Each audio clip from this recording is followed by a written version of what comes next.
Okay, joining us now is this very special guest, Mr. Sharya Doval, whose body of work ranges from economic development to working with startups to having a nationalist perspective towards policy advocacy and, of course, a lot more. And we'll talk about all of that. Thank you, Mr. Doval, for being here and joining us on this special segment. My first question to you, sir, I was looking at one of your interviews where you said that it's important to look at India from a unique perspective.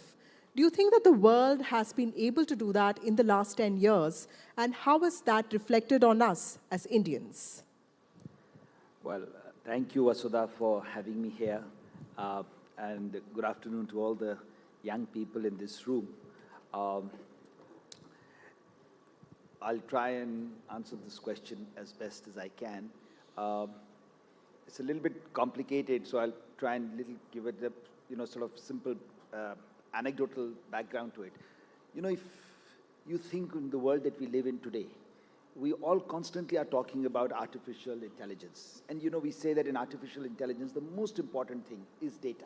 Yeah. As much the data is, as much the information is, the better the artificial intelligence, the better the outcome of the algorithm is.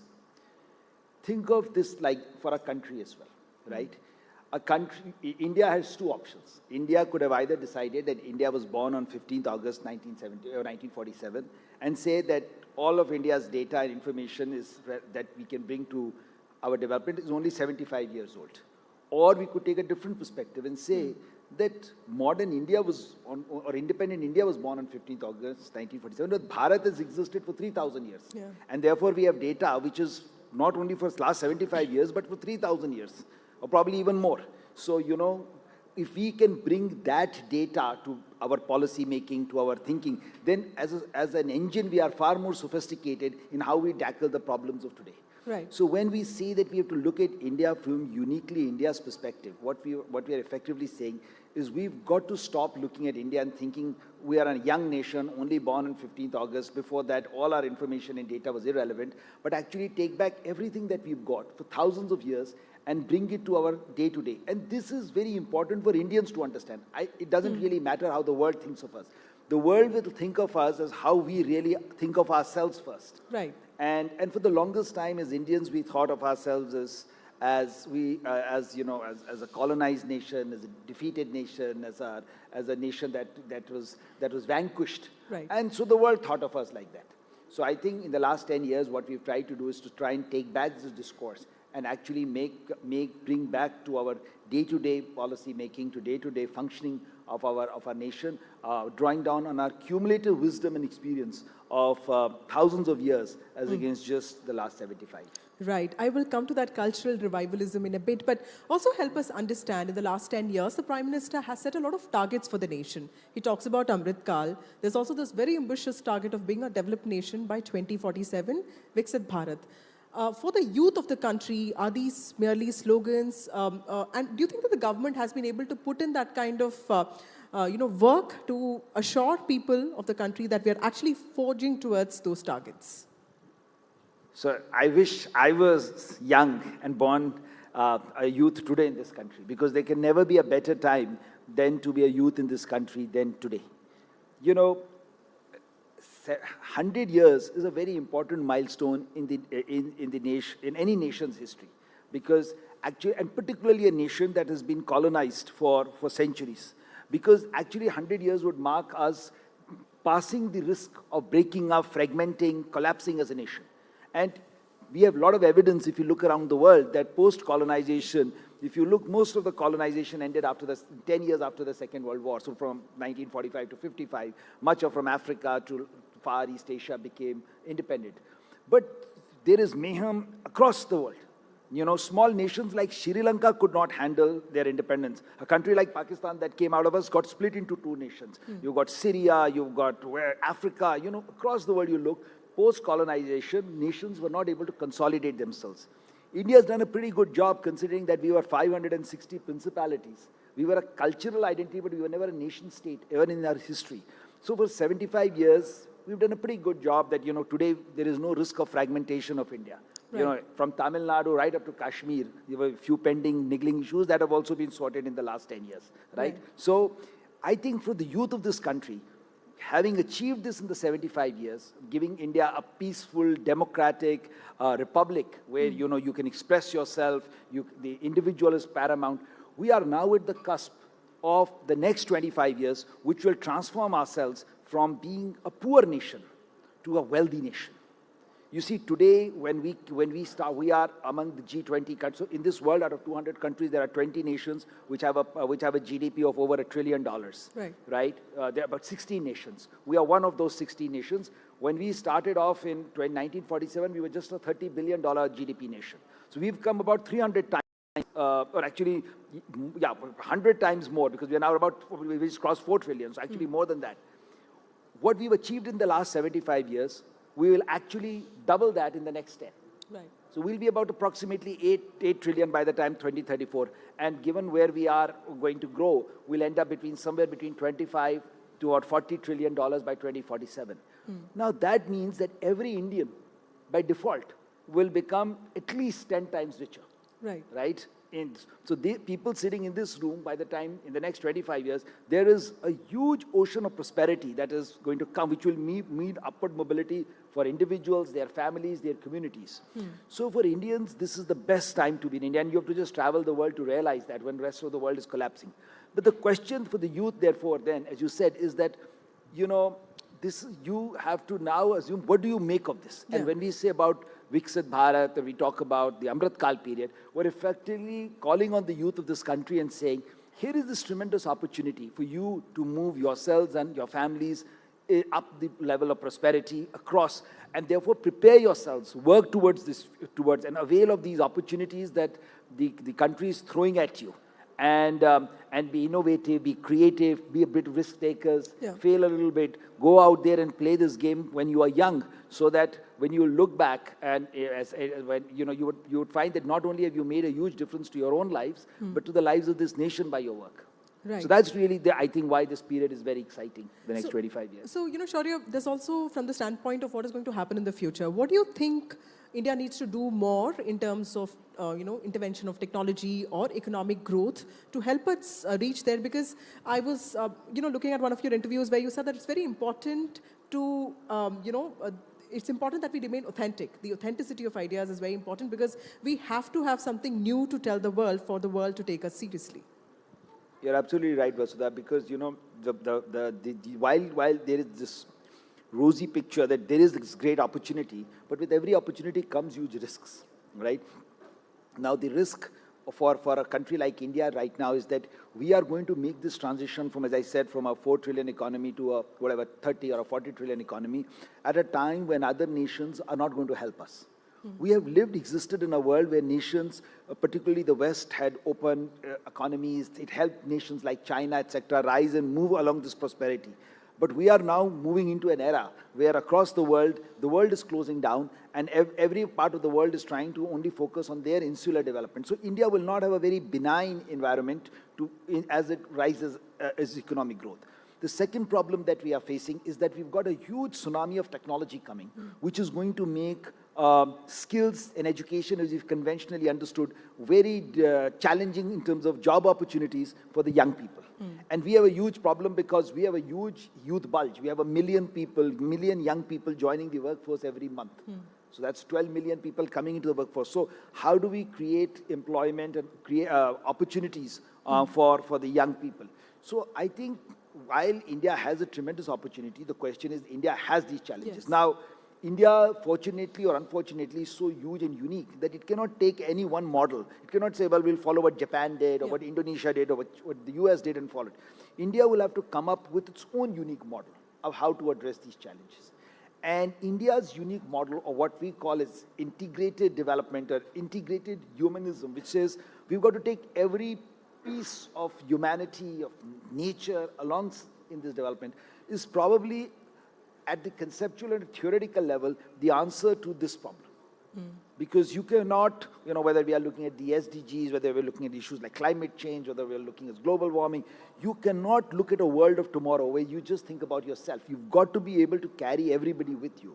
So I think a lot of it becomes incumbent on the young people in this room, that how do we translate, and going back to your first question, how do we take the conventional Indian wisdom and of the thousands of centuries of which talks about being able to, talk about this Dev Kutumbakam, which is the whole world is our village. Sarve Jana Sukhina Bhavantu. You hear these words all the time now because the world is realizing that this is where we need to go. But I think the world is ultimately going to look at the young people in India to be able to find practical solutions on how to address these problems. Absolutely. But these are the big problems that India and India's youth will face as we make this transition. Right. Shaurya, also in the last few years, we've seen cultural revivalism of sorts. Now, there are two different viewpoints to this. If you look at the legacy of Aurangzeb, or for that matter, looking at history from a nationalist prism, there are people who say that history has to be just truth-telling. Just even if it is uncomfortable, you just show reality. That's why movies like Chhawa are being made, which also have a very powerful retelling of history. There's also one side that believes that history should show tales of harmony because India is a diverse country and we need to remain united. Where are you on this debate? Oh, there is no contradiction in what you said. I think both viewpoints are correct and have their place. I think the answer lies in a balance. As I told you, that, one of the biggest problems of colonization is that colonization doesn't end actually the day you transfer political power. India's colonization did not end on 15th August 1947. That was when the British actually left India. India's colonization has continued, or the after effects of that colonization of the mind have continued for the longest period. One of the most serious problems of colonization is that over centuries and over the way history is taught and told to successive generation, it robs you of your self-dignity and pride. That's the whole idea of colonization. You don't just colonize land, you colonize minds. And I'm not an expert on this, but I'm sure you just travel across the world, you will see this. And that remains why some of these nations that have got independence struggle with their identity, struggle with violence, struggle with peace, even for decades after the colonizers have left. Now, in India, for the longest period, we did not take pride in who we were as Indians. Okay. And we have a lot of things to be ashamed of over the centuries. But we have probably equal, if not far more things to be proud of over centuries of what our ancestors did. It's a choice in life. You can decide to take, and you said the rationalist will say, well, take everything. Yeah. And the answer is yes, take everything, but also take the good and not just the bad. And once you have self-pride, that's only when you become ready to do big things. I think the biggest achievement of the last 10 years is that slowly and over the time, this pride is coming back in the Indians and particularly the youth, in their self-belief that, we are not losers. We have a great future. We can do what the world can do. Probably we can do it better than the world can do. And we will go out there and play, and we'll play there to win. Now, sometimes before that pride can lead to a little bit of arrogance. It can even lead to a little bit of chest beating, right? And the critics can always pick it up and say, well, look how you're going too far. And therefore, to that extent, that argument is valid and we should take it. But the opposite should also not be true. That we can't just keep repeating and beating us, generation after generation about the bad things that we did and the ills that were in our society, and saying just because if we keep repeating them, they will go away, right? I think the answer lies in correcting what was wrong, because nothing is that good that cannot be improved. But nothing is that bad that cannot be celebrated. Right. And Indians have got to learn to celebrate their successes and live with pride. And I'm very happy that, maybe it's organic as well, but to the great extent, we are getting a lot of that back pride in each successive generation. Right. Also, Shaurya, I wanted to understand your views on Prime Minister's recent call to involve at least 1 lakh youth in Indian politics, because a lot of us believe that that will make Indian politics more representative and democratic. But there's another view that says the dynas, or, it's a very used term these days. They also feel that there's more skin in the game, there's more political ownership, which has also become a challenge now. So there are these two viewpoints. How do you see the Prime Minister's call? I think unlike your last question, where both sides of the argument were valid, in this side, I totally disagree. There's only one side of the argument is valid, which is what the Prime Minister is saying. Democracy is a process of involving every single person equally in the outcome, in the politics of this country, or is an equal shareholder in the welfare of this of this country. You cannot be discriminated. That is why we have universal voting on one day. We are all equals. The day we decide to go to vote, rich, poor, educated, uneducated, man, woman, South Indian, North Indian, whatever. You're all equal. We all have an equal vote and our power is equal. That's democracy. You can agree democracy is not good. You want to give educated people more right to vote. That's a separate matter. But for good or for bad, India has chosen democracy. Yeah. If India has chosen democracy and we are a democratic nation, then we must have all equal rights in participating in the outcome of this country. Now, as I said, in what happens is that in every situation, there are incumbents and insurgents. And incumbents create what I call the Gymkhana clubs, right? Which is you get in and keep the others out. And sometimes that progresses over generations. In every fair, you see that. You saw that in films, you saw that in sports, you see that in public life, you saw that in business. As India moves towards a meritocratic society, and India has over the 75 years, it has systematically demolished all these sort of fiefdoms and allowed talent to come in, irrespective of where they come from. Only on the basis of rising, on the basis of their hard work, their tenacity. And that is why we are slowly excelling in field after field. You know, we can't get into top engineering colleges today deciding upon who our parents are, or we cannot get in, you cannot crack the UPSC or become an army officer or join the Indian cricket team. If you know somebody. You just got to be good. The last bastion, or one of the last bastions that was lying was politics. Here, still this fiefdom had continued for years or for decades. So somebody would become the head of a political party just because their grandfather was or their father was. Now, when this happens, a lot of good people feel crowded out. They feel that, you know, it's not going to be an equal chance. And I think, therefore, the Prime Minister's call of bringing in 1 lakh people, and by the way, for those who want to understand, this is the reason why BJP is continuously dominating the political landscape of this country. Because BJP has understood pretty early that you play this game, you have to be a meritocratic team. You have to bring your best players to come and play on the field.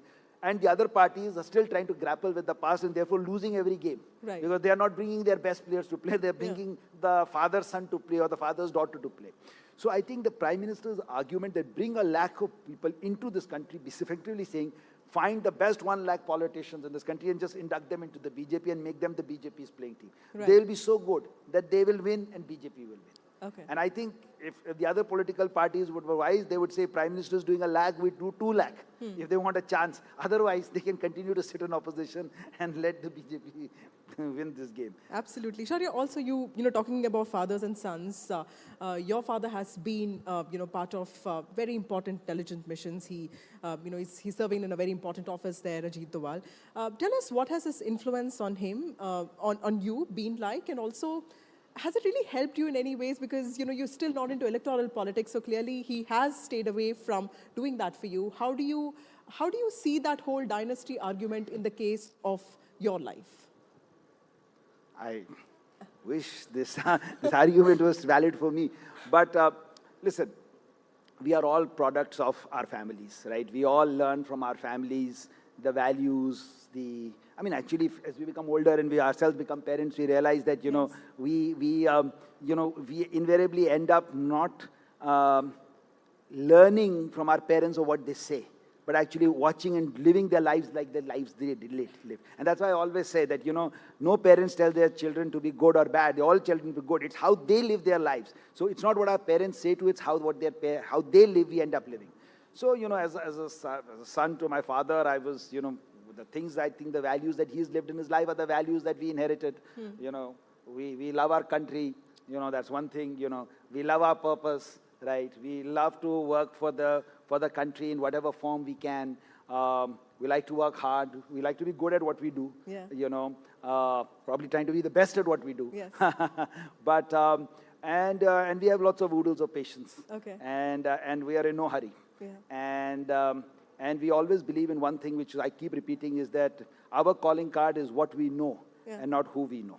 Okay. So I hope I can try and live some of the values that he has lived to the best extent I can, and hopefully I can give them to my children, that they continue to do the same. So having a father like Ajit Doval was probably, you know, it also built in some ways some pressure on you to be the best?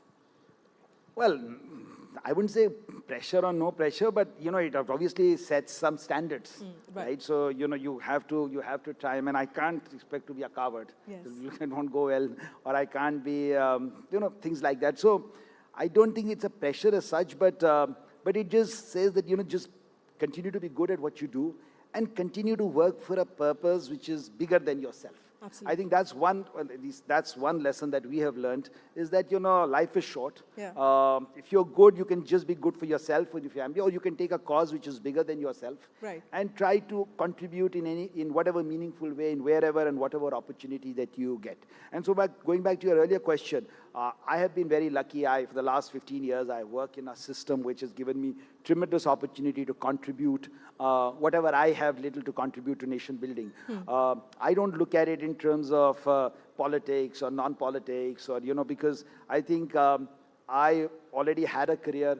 I already fortunately have a career. I came here to contribute my 2 cents to nation building, and at least in the last 15 years that I've been involved in it, I can't complain that I wasn't given enough chances or enough opportunity. So I have no regrets, and I'm enjoying what I'm doing. Right. My last question to you, what was that one point in your life where you felt, hum karke dikha sakte hain? What was that one turning point in life where you felt that you had to sort of change the direction of your life and do something very interesting? Or, you've been bright as a student, I know that. So No, I can share it with all the youth. I mean, I must have been around I was in my early 30s. I was in London. I was a settled investment banker.